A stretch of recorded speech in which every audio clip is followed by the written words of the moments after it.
আসসালামু আলাইকুম প্রিয় এসএসসি 2026 ভোকেশনাল শ্রেণীর শিক্ষার্থী বন্ধুরা, তোমাদের জন্য ইসলাম ও নৈতিক শিক্ষার আরও একটি ক্লাস নিয়ে আসলাম। যাই হোক, আজকের এই ক্লাসে আমি তোমাদেরকে তোমাদের প্রথম অধ্যায়ের অর্থাৎ আকাইদ ও নৈতিক শিক্ষা এখান থেকে গুরুত্বপূর্ণ সব পড়াগুলো দিয়ে দেব। তোমরা মনে রাখবে, আকাইদ শব্দটি আকিদার শব্দের বহুবচন। আবারও বলছি, আকাইদ শব্দটি আকিদার শব্দের বহুবচন। আকাইদ অর্থ বিশ্বাসমালা। আকাইদ অর্থ কি? বিশ্বাসমালা। ইসলামের মৌলিক বিষয়গুলোর প্রতি দৃঢ় বিশ্বাসকেই বলা হয় আকাইদ। তোমরা অবশ্যই মনে রাখবে, ইসলাম আল্লাহ তাআলার মনোনীত একমাত্র দিন বা জীবন ব্যবস্থা।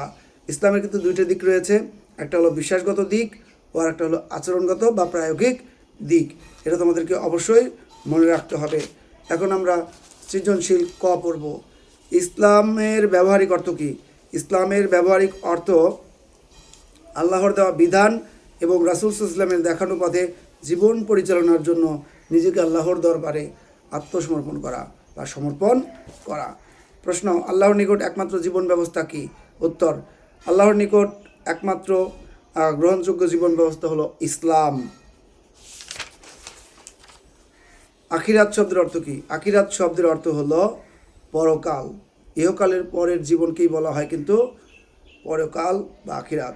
এখন রিসালাত শব্দের অর্থ কী? রিসালাত শব্দের অর্থ বার্তা, চিঠি পৌঁছানো, সংবাদ বা কোনো ভালো কাজের দায়িত্ব বহন করা। আল্লাহ তাআলা কাকে সর্বশেষ নবী বলে অভিহিত করেছেন? হযরত মুহাম্মদ সাল্লাল্লাহু আলাইহি সাল্লামকে আল্লাহ তাআলা সর্বশেষ নবী বলে অভিহিত করেছেন। মৃত্যু পরবর্তী জীবনকে কি বলে? মৃত্যু পরবর্তী জীবনকে আখিরাত বলে। রিসালাত শব্দের অর্থ কী? রিসালাত শব্দের অর্থ বার্তা, চিঠি পৌঁছানো, সংবাদ বা কোনো ভালো কাজের দায়িত্ব বহন করা।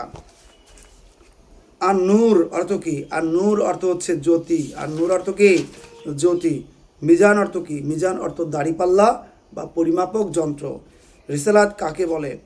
শিক্ষার্থী বন্ধুরা, মহান আল্লাহ তাআলার পবিত্র বাণী মানুষের নিকট পৌঁছে দেওয়ার দায়িত্বকেই বলা হয় রিসালাত। আসমানি কিতাব কাকে বলে? আল্লাহ তাআলা যুগে যুগে মানবজাতিকে হিদায়াত করার জন্য নবী রাসূলগণের মাধ্যমে যে বাণী মানুষের কাছে পৌঁছে দিয়েছেন সেগুলোকে বলে আসমানি কিতাব। আসমানি কিতাব মোট 104খানা। এর মধ্যে বড় হলো 4খানা, 100খানা ছোট।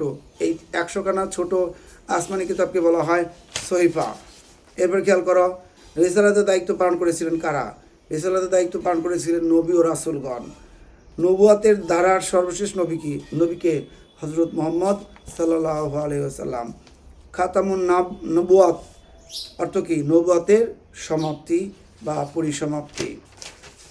প্রশ্ন, আখিরাত শব্দের অর্থ কী? আখিরাত শব্দের অর্থ পরকাল। আখিরাত একটি আরবি শব্দ, এর অর্থ পরকাল। মানুষের মৃত্যুর পরে জীবনকে বলে আখিরাত। রিসালাত শব্দের অর্থ কী? বার্তা, চিঠি পৌঁছানো, সংবাদ বা কোনো ভালো কাজের বা শুভ কাজের দায়িত্ব বহন করা। কিয়ামত শব্দের অর্থ? কিয়ামত শব্দের অর্থ হলো কি বলে এটাকে? দাঁড়িয়ে পড়া। এখানে দেখো লিখছে, পৃথিবী ধ্বংসের পর ইসরাফিল ইসলাম এর ফুঁকে মানুষ কবর থেকে এবং যেখানে থাকবে সেখান থেকে উঠে দাঁড়াবে। একে কিয়ামত বলে, অর্থাৎ উঠে দাঁড়ানো। পরের প্রশ্ন, রিসালাত শব্দের অর্থ তো আমরা পারি, বার্তা, চিঠি, সংবাদ বা কোনো শুভ কাজের দায়িত্ব বহন করা। হাসর কাকে বলে? আখিরাতের এক পর্যায়ে পুনরুত্থানের পর একজন আহ্বানকারী ফেরেশতার ডাকে মানুষ এক বিশাল সমাবেশে বা ময়দানে সমবেত হবে। একে হাসর বা মহাসমাবেশ বলা হয়। রিসালাত শব্দের অর্থ কী? বার্তা, চিঠি পৌঁছানো, সংবাদ বা কোনো শুভ কাজের দায়িত্ব বহন করা। একই প্রশ্ন বারবার আসে। খাতমে নবুয়াত অর্থ কী? নবুয়াতের সমাপ্তি। নবুয়াত ধারার প্রথম নবী হযরত আদম আলাইহিস সালাম, শেষ নবী হযরত মুহাম্মদ সাল্লাল্লাহু আলাইহি ওয়াসাল্লাম। নবুয়াত ও রিসালাত কী? নবুয়াত ও রিসালাত হলো নবী রাসূলগণের দায়িত্ব। মহান আল্লাহ তাআলার বাণী ও শিক্ষা মানুষের নিকট পৌঁছে দেওয়াকে বলা হয় নবুয়াত ও রিসালাত। যাই হোক, এরপরে দেখো, সহিফা শব্দের অর্থ কী? সহিফা শব্দের অর্থ হলো ছোট পুস্তক। আল্লাহর বাণী সম্বলিত ছোট পুস্তিকাকে সহিফা বলে। বিশ্ব মানবতার পথের দিশারি কোনটি? সেটা হলো আল কোরআন। মানবজাতির সর্বশেষ দিশারিকে হযরত মুহাম্মদ সাল্লাল্লাহু আলাইহি সাল্লাম হচ্ছে আমাদের শেষ নবী, আর মানবজাতির সর্বশেষ ও চূড়ান্ত দিশারি হলো আল কোরআন। কোরআন মাজিদ কি? কোরআন মাজিদ হলো আল্লাহ তাআলার বাণী এবং এটি সর্বশ্রেষ্ঠ এবং সর্বশেষ আসমানি কিতাব। প্রশ্ন, আখিরাত শব্দের অর্থ কি? আখিরাত শব্দের অর্থ পরকাল, এটা আমরা পারি। এখন আমরা কিছু জ্ঞানমূলক প্রশ্নের উত্তর শিখব। এগুলো পড়ার পরে প্রথম অধ্যায়ের কাজ শেষ হয়ে যাবে। ইসলামী পরিভাষায় রিসালাত কাকে বলে বা রিসালাত কি? ইসলামী পরিভাষায় মহান আল্লাহ তাআলার পবিত্র বাণী মানুষের নিকট পৌঁছে দেওয়ার দায়িত্বকে রিসালাত বলে। মহান আল্লাহ তাআলার পবিত্র বাণী মানুষের নিকট পৌঁছে দেওয়ার দায়িত্বকে কি বলে?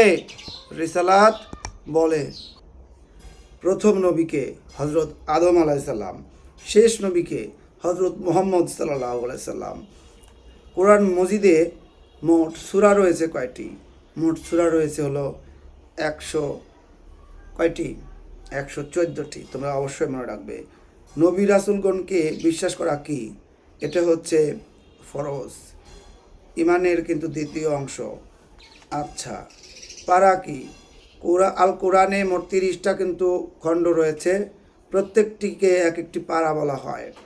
আল কোরআনে মোট যে আসমানি কিতাবের কথা বলা হয়েছে 104টি, 100খানা ছোট আর বড় হলো 4খানা। কিতাব শব্দের অর্থ লিপিবদ্ধ বস্তু বা লিখিত বস্তু। সিলমোহর হচ্ছে নবুয়তের সিলমোহর হলো নবুয়তের পরিসমাপ্তির ঘোষণা। হজরত মুহাম্মদ সাল্লাল্লাহু আলাইহি কাদের নবী? হজরত মুহাম্মদ সাল্লাল্লাহু আলাইহি ছিলেন সারা বিশ্বের সকল স্থানের সকল মানুষের নবী। এরপরে খাতামুন শব্দের অর্থ সমাপ্তি। খাতামুন নাবিন কাকে বলা হয়? যার মাধ্যমে নবুয়তের ধারার পরিসমাপ্তি ঘটে তিনি হলেন খাতামুন নাবিন। হজরত মুহাম্মদ সাল্লাল্লাহু আলাইহি সাল্লামকে বলা হয় খাতামুন নাবিন। এরপরে খতমে নবুয়তের অর্থ কি? নবুয়তের সমাপ্তি। খাতামুন শব্দের অর্থ কি? সিলমোহর। আমি শেষ নবী, আমার পরে কোনো নবী নেই। কোন হাদিস গ্রন্থের বাণী? রাসূল ইসলাম এ বাণী, পবিত্র বাণীটি সহিহ মুসলিম শরীফের উল্লেখ করেছেন। যাই হোক, এরপরে কিতাব শব্দের অর্থ গ্রন্থ, পুস্তক, বই।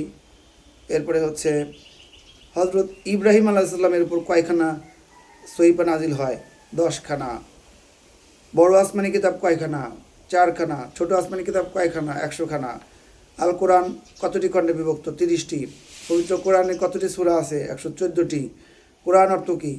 পঠিত বা বারবার পঠিত। জ্ঞান কি?